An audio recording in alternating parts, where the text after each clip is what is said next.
आजपासून राज्याच्या 3 आठवडे कामकाज असलेल्या पावसाळी अधिवेशनाला मुंबईमध्ये सुरुवात होत आहे। जाहीर झालेल्या शेतकरी कर्जमाफीची अंमलबजावणी, जीएसटीची अंमलबजावणी, राज्यातील कायदा सुव्यवस्था तसंच समृद्धी महामार्गाला शेतकरी विरोध, मंजुळा शेट्टे हत्या या अनेक मुद्द्यांवरून विरोधक सत्ताधाऱ्यांना अडचणीत आणणार आहेत। असं असलं तरी सत्तेतील शिवसेना नव्या कोणत्या मुद्द्यावरून भाजपला कोंडीत पकडते हे बघणं महत्त्वाचं ठरणार आहे। त्यातच नारायण राणे आणि विखे पाटील यांनी दाखवलेली भाजपशी जवळीक यामुळे विरोधकांच्या आक्रमकतेवर याचा परिणाम होणार का याकडे लक्ष लागून राहणे।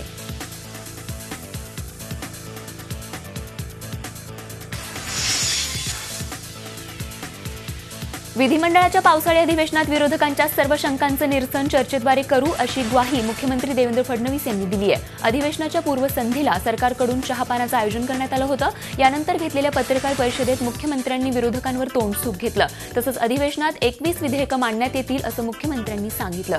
तसंच विरोधकांकडून सकारात्मक सूचना आल्या आणि त्या व्यवहार्य असतील तर त्याचं स्वागत करू, मात्र राजकीय फायद्यापोटी गोष्टी ठेवल्या तर सडेतोडपणे उत्तर देऊ असा इशाराही मुख्यमंत्र्यांनी दिला आहे। राज्य सरकारची ही तयारी आहे की सकारात्मक सूचना या योजनेच्या संदर्भात काही आल्या आणि त्या व्यवहार्य असल्या तर त्याही राज्य सरकार स्वीकारेल। मात्र केवळ राजकीय दुकानदारी चालवण्याकरता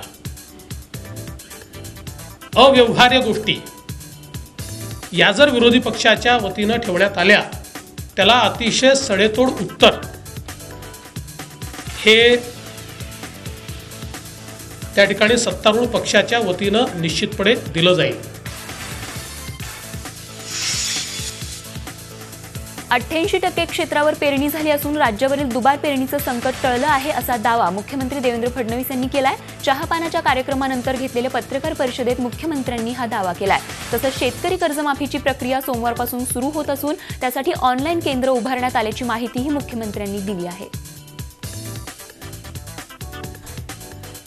आता आपल्याकडे 88.3% पेरण्या झाल्या आहेत आणि आता तरी दुबार पेरणीचं संकट हे टळलेलं आहे ते फारसं कुठेही नाही। अगदी तुरळक एखाद्या ठिकाणी असेल तर त्या ठिकाणी आम्ही मदत करतो। त्यामुळे आता ते संकट नाही आहे आणि आपल्याला मी जाणीवपूर्वक माहिती देतो की 21 जुलै अखेर 118.68 लाख हेक्टर क्षेत्रावर म्हणजे सरासरीच्या 85% क्षेत्रावर ही पेरणी झाली आहे।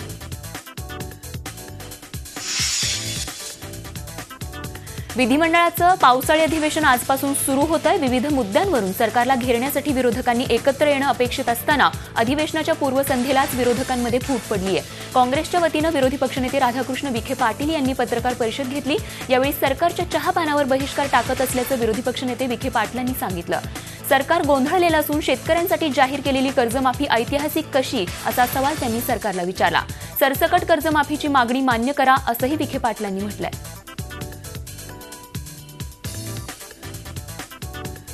मी जे शेतकऱ्यांचा आकडा सांगितला 31 लाख 34,000 कोटी माझा हा आकडा फसवा आहे।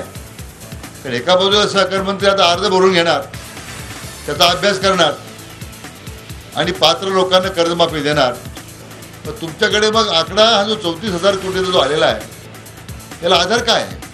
याचा अर्थ तुम्ही जे याच्या निमित्तानं जी फसवणूक करताय नाही तर हे अर्ज वाटप करण्याचा तरी आता धंदा बंद करा।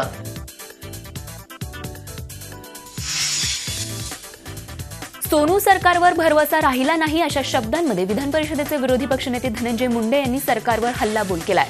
विधिमंडळाच्या पावसाळी अधिवेशनाच्या पूर्वसंध्येला घेतलेल्या स्वतंत्र पत्रकार परिषदेत त्यांनी सरकारवर चांगलं तोंडसूक घेतलं। सरकारचं रामराज्य फक्त कागदावरच असल्याचं सांगत शेतकरी कर्जमाफी, शेतीमालाला हमीभाव अशा विविध मुद्द्यांवर सरकारला धारेवर धरणार असल्याचं मुंडेंनी म्हटलंय। शेतकऱ्यांना सरसकट कर्जमाफी मिळावी तसंच दुबार पेरणीसाठी सरकारने अधिवेशनात अनुदान जाहीर करावं अशी मागणीही मुंडेंनी केली आहे। उद्यापासून सुरू होणाऱ्या या अधिवेशनात शेतकऱ्यांची सरसकट कर्जमाफी, शेतीमालाला हमीभाव तसेच स्वामीनाथन आयोगाच्या शिफारशीची अंमलबजावणी, समृद्धी महामार्गाच्या माध्यमातून शेतकऱ्यांच्या घेतल्या जाणाऱ्या सुपीक जमिनी आणि पॅलेट गनचा वापर करून नेवाळीतील शेतकऱ्यांवर केला जाणारा अन्याय या सर्व प्रमुख मुद्द्यावरती आम्ही या अधिवेशनामध्ये सरकारला धारेवर धरणार आहोत. दुसरीकडे सत्तेत सहभागी असलेल्या शिवसेनेवरही विधानसभा विरोधी पक्षनेते राधाकृष्ण विखे पाटील आणि विधान परिषदेचे विरोधी पक्षनेते धनंजय मुंडे यांनी सडकून टीका केली आहे. राज्यातील शेतकऱ्यांचा प्रश्न सोडून शिवसेना आरजे मलिष्कावर मानहानीचा दावा ठोकण्याची भाषा करते असा टोला विखे पाटील यांनी लगावलाय. तर दिल्लीत जाऊन आल्यानंतर शिवसेना मॅनेज झाली असल्याचा टोमणा धनंजय मुंडे यांनी लगावलाय.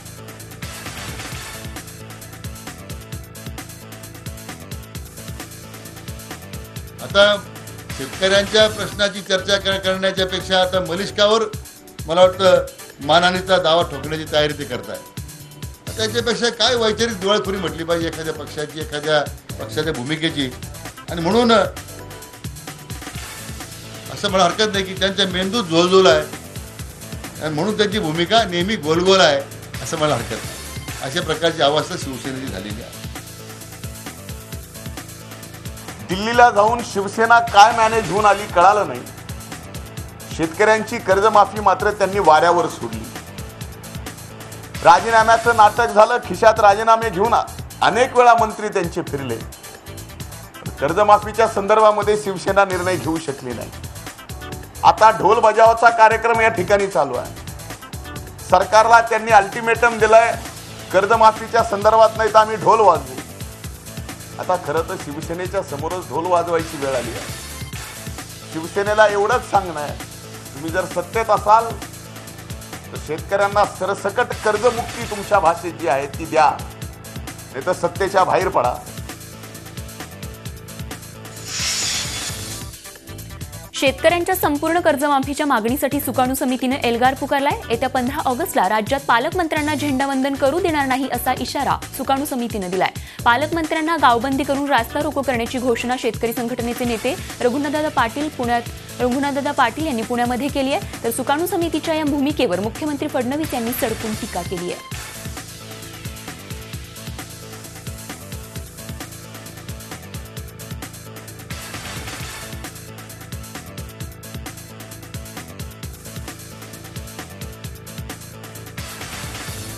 या आपल्या नेत्याने मांडलेल्या ठरावावर कोण कोण पाठिंबा देत आहे, कोण कोण सभात्याग करून बाहेर जात आहे, कोण कोण काय काय नाटकं करतंय.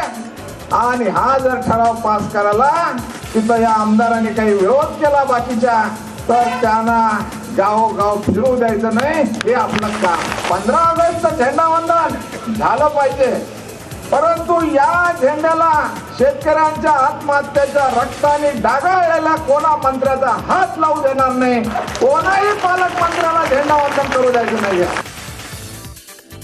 मला असं वाटतं की आता काही लोकांचा प्रयत्न काय आहे की हे जिवंतच राहिलं पाहिजे, आपली दुकानदारी जिवंत ठेवायची, अशा प्रकारचा काहींचा प्रयत्न आहे.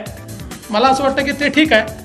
आजही त्यातले जे चांगले नेते आहेत, जे खरे शेतकऱ्यांचे नेते आहेत, त्यांच्याशी आम्ही चर्चा करू, रोज चर्चा करू. आम्हाला चर्चेला काही प्रश्न नाही आहे. काही त्रुटी असतील तर त्या दूर करू. पण ज्यांना निवळ आंदोलनच करायचं आहे अशा लोकांना आमच्याजवळ काही औषध नाही. त्यांची जागा शेतकरीच त्यांना दाखवून देतील.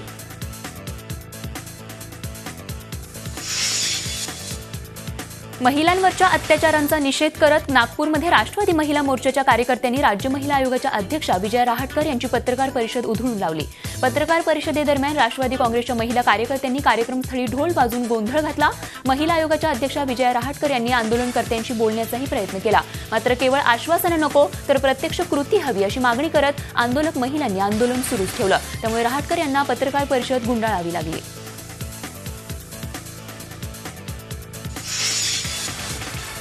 सध्या पावसाच्या कृपेने नाशिक जिल्ह्यातील धरणे तुडुंब भरली असून धरणाचा जलाशय आणि धरणातून सोडलेले तुफान वेगातलं पाणी पाहण्यासाठी पर्यटक मोठ्या संख्येने गर्दी करत आहेत. मात्र या पर्यटकांची सुरक्षा वाऱ्यावरच राहिली आहे. नांदूर मध्यमेश्वर धरण प्रशासनाने या ठिकाणी पोलीस बंदोबस्त मागूनही दिलेला नाहीये.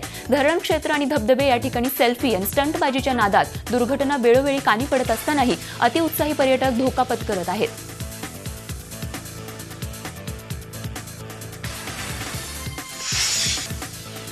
पहिल्यांदा वर्ल्ड कपवर आपलं नाव कोरण्याचं भारतीय महिला टीमचं स्वप्न इंग्लंडनं धुळीस मिळवलं. रोमहर्षक लढतीत भारताचा यजमान इंग्लिश टीमनं 9 रन्सनं पराभव केला. पूनम राऊतनं 86 रन्स करत भारताला विजय मिळवून देण्याचा प्रयत्न केला, मात्र तिचे सारे प्रयत्न अपुरे पडले. भारतीय टीम 219 रन्सवर ऑल आऊट झाली आणि 2005 नंतर भारताला पुन्हा एकदा उपविजेतेपदावर समाधान मानावं लागलं. इंग्लंडनं भारतासमोर 229 रन्सचं टार्गेट ठेवलं होतं, मात्र हे आव्हान भारतीय टीमला पार करता आलं नाही. भारताकडून झुलन गोस्वामीनं सर्वाधिक 3 विकेट्स घेतल्या, तर पूनम यादवला 1 विकेट घेण्यात यश आलं.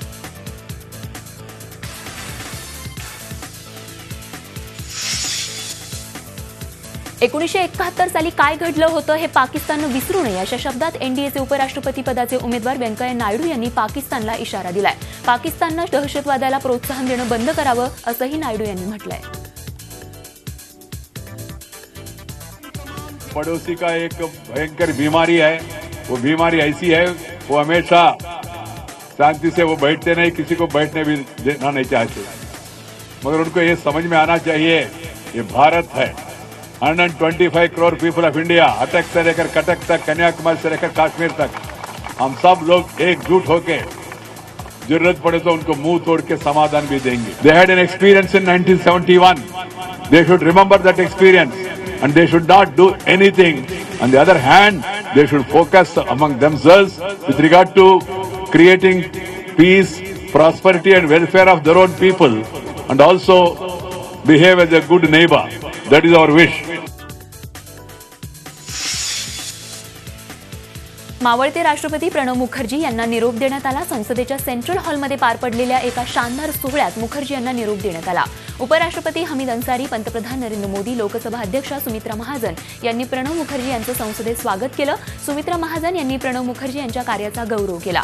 राष्ट्रपती म्हणून प्रणवदांनी आदर्श निर्माण केल्याचंही त्या म्हणाल्या. लोकसभा अध्यक्षा सुमित्रा महाजन यांनी राष्ट्रपती प्रणव मुखर्जी यांना स्मृतिचिन्ह तसंच संसद सदस्यांच्या स्वाक्षरीचं कॉफी टेबल बुक आणि निरोपाचं भाषण भेट म्हणून दिलं.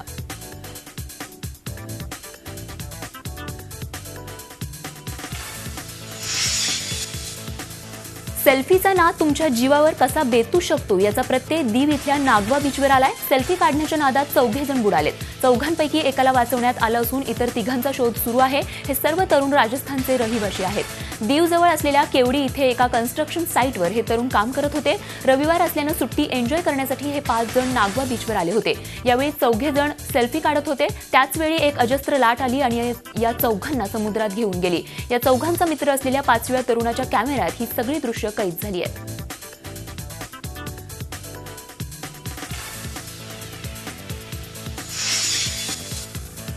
इंडोनेशियाचे राष्ट्रपती जोको विडोडो यांनी देशात वाढत असलेल्या गुन्हेगारीच्या पार्श्वभूमीवर ड्रग्ज तस्करांना गोळ्या मारण्याचे आदेश दिलेत. विदेशातून येणाऱ्या ड्रग्ज तस्करांवर पाळत ठेवा, तसंच अटक करत असताना कुणी विरोध केला तर गोळ्या झाडा असे आदेश त्यांनी पोलीस अधिकाऱ्यांना दिले आहेत. या निर्णयाची तुलना फिलिपिन्सचे राष्ट्रपती रोड्रिगो दुर्तेतेच्या ड्रग्ज वॉरशी केली जाते.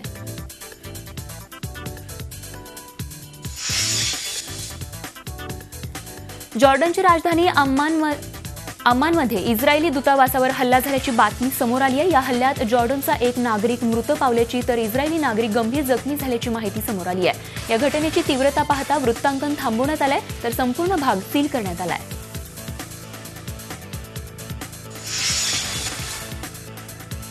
इस्रायलच्या वेस्ट बँकेत फिलिस्तीनी आणि इस्रायली सुरक्षा रक्षकांदरम्यान हाणामारी झाली. आंदोलक येरुशलेमच्या अल अक्सा कॉम्प्लेक्समध्ये नव्याने लागू सुरक्षेचा विरोध करत होते.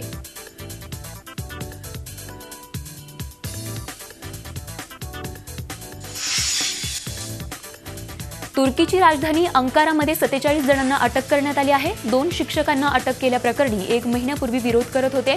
शिक्षकांना नोकरीवरून काढल्यानंतर आमरण उपोषणाच्या तयारीत होते, त्यावेळी त्यांना अटक करण्यात आली आहे.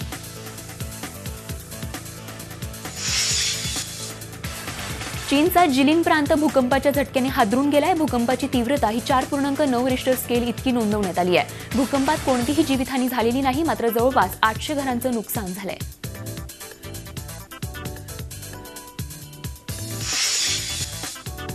चीनच्या युलिन शहरात मुसळधार पावसामुळे पूरस्थिती निर्माण झाली आहे. पुराचं पाणी रस्त्यावर आल्यानं काही नागरिक अडकलेत. अग्निशमन दलाचे जवान त्यांना सुरक्षितरित्या बाहेर काढण्यासाठी प्रयत्न करत आहेत.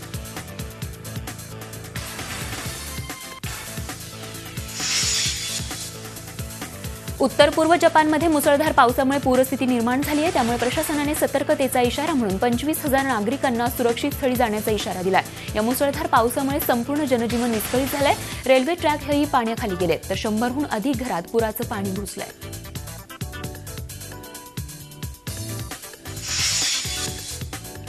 अमेरिकेच्या सान अंटोनियोत एका ट्रकमध्ये 8 लोकांचे मृतदेह सापडले. ट्रक वॉलमार्टच्या पार्किंगमध्ये उभा होता. या लोकांना अवैधरित्या अमेरिकेत आणलं गेल्याचा अंदाज व्यक्त करण्यात येतोय.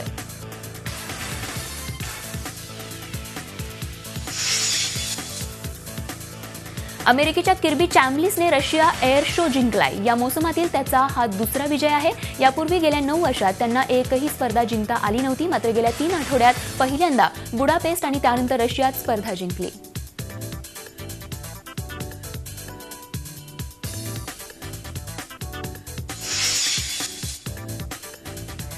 अर्मेनियाची राजधानी एरवानमध्ये दरवर्षीप्रमाणे वॉर्डावर वॉटर फेस्टिवल साजरा केला गेला. या लोकांनी एकमेकांवर पाणी फेकत फेस्टिवलचा आनंद लुटला. प्रशासनानेही या फेस्टिवलसाठी खास उपाययोजना केल्या होत्या.